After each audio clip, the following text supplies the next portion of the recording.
nílé lóko lájò lẹ́yìn òdì mo kí gbogbo yín káàbọ̀ sí orí ìkànnì Yusufullahi. Mo kí yín pé ẹ káàárọ̀ ẹ káàsán ẹ káalẹ́ ní ibi tẹ́kù gbogbo tẹ́ẹ̀bà tẹ́ láǹfààní láti máa wò ìkànnì Yusufullahi.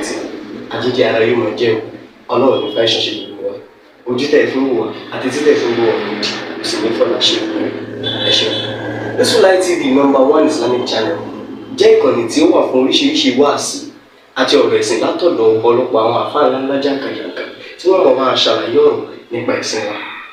Ní báyìí ẹ bá mi subscribe sórí Yusufullahi TV kí ẹ lè máa jẹ ọ̀pọ̀lọpọ̀ gbádùn àwọn fídíò táwọn fi síbẹ̀ lónìí ọ̀rọ̀.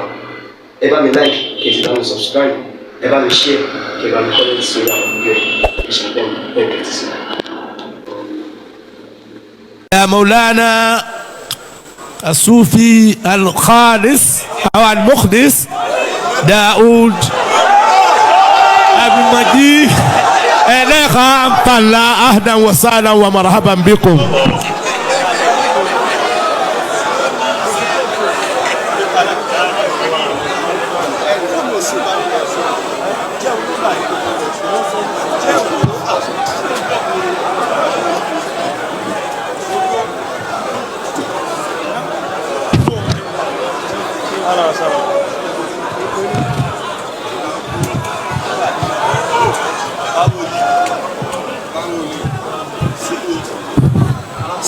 سبحانك اللهم في شيخنا مديرنا حبيبنا العالمي.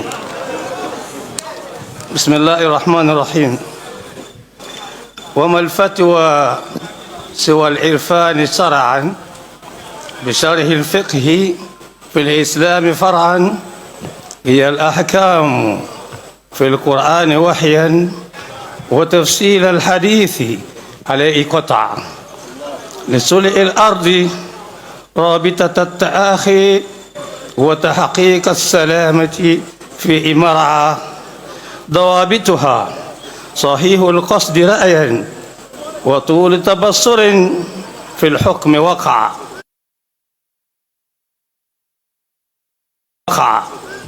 وعلم بالحوادث والنوازل مجددة على الإفتاء رجعا إذا كان الزمان يزيد بؤسا فتطبيق الشريعة صار صنعا. وأحكام الشريعة مستجدا تقرر ميزة الإفتاء وضعا وتصدر من إدارته صوابا وينبؤ رحيه جزما وقطعا وحسبك أن تكون صفي قلب متى استفيت بالإخلاص طبعا لتأصيل الدلائل في المسائل إذا انتزعت أمور الدين نزعا. ولا يجرؤ على الإفتاء سوى من جراءته على النيران نقعا. أقدر مركز التعليم سعيا أثيثا في استقامته ونكع وتحفيظ التقدم في الصلاح لواء الدين والأخلاق رفع على الإفتاء نأمن بالمدير على الإفتاء نأمن بالمدير حبيب الحق نضمن فيه نجع. عدالته مثالية الشؤون ومنضبط يعيد الحفظ صعا. جزارة علمه تكفي جوابا متى جربته في الحكم أوعى.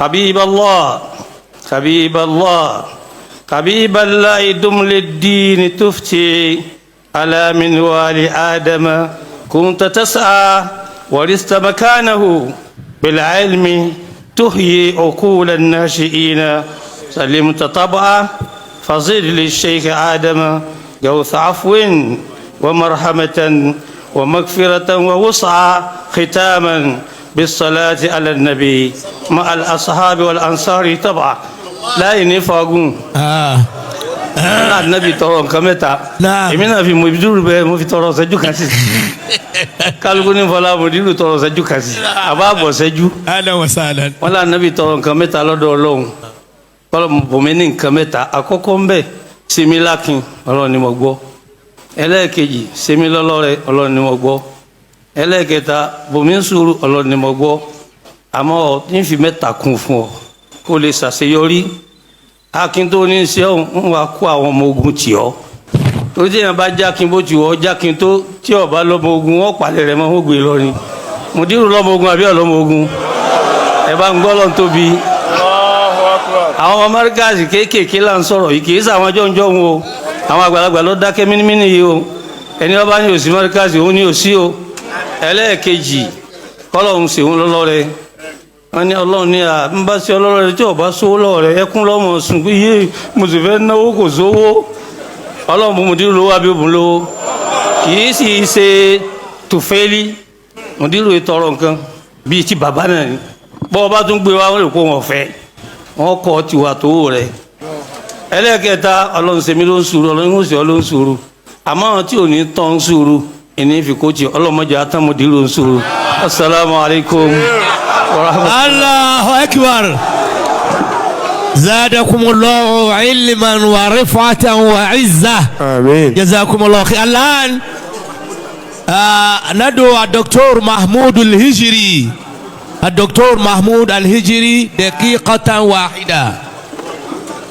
دقيقة